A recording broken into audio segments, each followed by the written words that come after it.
देश है मेरा, वो भारत देश है मेरा, जहाँ सत्य अहिंसा और धर्म का पग पग लगता डेरा। वो भारत देश है मेरा, वो भारत देश है मेरा, वो भारत देश है मेरा, वो भारत देश है मेरा। हाँ रिया, कितना मधुर लगता है। अपने भारत माँ के बारे में सुनकर मुझे भी कुछ बताने का मन हो रहा है। हाँ बताओ ना। लिख रहा हूँ मैं अंजाम जिसका कल आगाज आएगा, लिख रहा हूँ मैं अंजाम जिसका कल आगाज आएगा। मेरे लहू का हर एक कतरा इनकलाब लाएगा, मेरे लहू का हर एक कतरा इनकलाब लाएगा। मैं रहूं या ना रहूं मेरा वादा है तुमसे, मैं रहूं या ना रहूं मेरा वादा है तुमसे। मेरे बाद वतन पर मरने वालों का सैलाब आएगा, मेरे बाद वतन पर मरने वालों का सैलाब आएगा। सुप्रभात। प्यारा है सारे जहां से भारत देश मेरा न्यारा है, प्यारा है सारे जहां से भारत देश मेरा न्यारा है। जहाँ जाति भाषा से बढ़कर देश प्रेम की धारा है, जहाँ जाति भाषा से बढ़कर देश प्रेम की धारा है। वह हिंदुस्तान हमारा, वह हिंदुस्तान हमारा है। सुप्रभात। मैं आर्या नवी अ कक्षा से, मेरी सहेली श्री रक्षा गुंडा नवी ब कक्षा से आज आपके सामने स्वतंत्रता दिवस के बारे में 2 शब्द बताने के लिए उपस्थित है। यहाँ उपस्थित माननीय प्राचार्य महोदय, अतिथि महोदय, अध्यापक वृंद व मेरे प्यारे साथियों, आप सभी को नमस्ते व स्वतंत्रता दिवस की हार्दिक शुभकामनाएं। क्या तुम्हें पता है 150 साल के अंग्रेजों की गुलामी के बाद 15 अगस्त 1947 को हमारे भारत देश ने आजादी की। आजादी के दिन निकली हुई सूरज की रोशनी दिन ब दिन फैलती ही गई। इतनी फैल चुकी थी कि 14 जुलाई 2023 को हमारे भारत देश ने चांद तक का सफर तय कर दिया। आजादी तक का सफर आसान नहीं था, पर इसके पीछे छुपी हुई बलिदानों की दास्तां बहुत लंबी थी। आजादी यह नई चुनौती की रात, कैसा रहा उस रात का माहौल, कैसे मिली होगी हमें आजादी।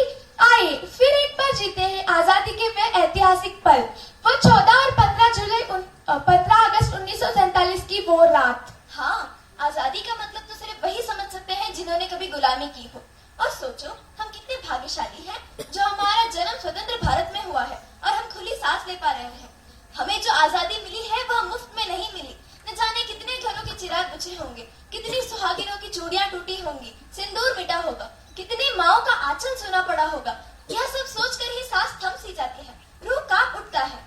साथियों, 15 अगस्त 1947 यह वह दिन है जब हमारे देश को अंग्रेजों से गुलामी के से आजादी मिली थी। ब्रिटिश राज ने भारत की जनता पर काफी अत्याचार किया। इस सब से भारत की जनता को छुटकारा पाने के लिए कई स्वतंत्रता सेनानियों और क्रांतिकारियों ने अपने प्राणों की आहुति दे दी।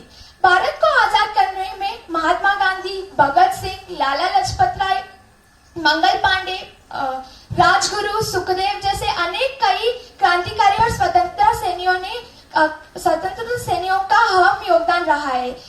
वैसे में यह दिन उन सभी वीरों को नमन करने व श्रद्धांजलि देने का भी दिन है। गूंज रहा विश्व में जय भारत का नारा, गूंज रहा विश्व में जय भारत का नारा, चमक उठा आसमान में भारत का सितारा, चमक उठा आसमान में भारत का सितारा। आजादी के दिन आओ मिलकर करे प्रार्थना, आजादी के दिन आओ मिलकर करे प्रार्थना कि बुलंदियों पर लहराता रहे तिरंगा हमारा, कि बुलंदियों पर लहराता रहे तिरंगा हमारा। वैसे तो आज के दिन देश के हर क्षेत्र में राष्ट्रीय ध्वज तिरंगा लहराता हुआ दिखेगा, परंतु राष्ट्रीय स्तर पर मुख्य कार्यक्रम दिल्ली के लाल किले में होता है, जहाँ पर प्रधानमंत्री जी दिल्ली के लाल किले में उपस्थित लोगों का अभिवादन स्वीकार करते हैं। उसके बाद राष्ट्रीय ध्वज तिरंगे को फहराते हैं। 31 तोपों की सलामी दी जाती है, जिसके बाद प्रधानमंत्री जी अपने भाषण द्वारा भावी योजनाओं का जिक्र करते हैं और देश की उपलब्धियों के बारे में भी बताते हैं। सेनाओं की टुकड़ियां प्रधानमंत्री जी को सलामी भी देती है। साथियों, 15 अगस्त हर साल आता है और ये हमारे दिलो दिमाग में हम स्वतंत्र है और स्वतंत्र रहेंगे का भाव जागृत कर चला जाता है। यह सबसे बड़ा राष्ट्रीय पर्व और राष्ट्रीय का भाव हलचल पैदा कर देता है। भारत माता और भारत स्वतंत्रता सत्ता के लिए कर्तव्य का भाव जगा जाता है। आइए हम अपने राष्ट्र ध्वज को नमन करें, अपने राष्ट्र के प्रति अपने संकल्प को दोहराएं, अपने देश और देशवासियों के विकास के लिए हम प्रतिज्ञा लें। अब मैं अपने भाषण को समाप्त। एक बार फिर से आप सभी को स्वतंत्रता दिवस की हार्दिक शुभकामनाएं। इस चंद मौके पर हम कुछ पंक्तियां कहना चाहेंगे। उन्नति पथ पर चक्र अनवरत चलता न ठहरे, उन्नति पथ पर चक्र अनवरत चलता न ठहरे। फरफर करती शुभ्र गगन में सदा तिरंगा लहरे, फरफर करती शुभ्र गगन में सदा तिरंगा लहरे। जय हिंद, जय भारत।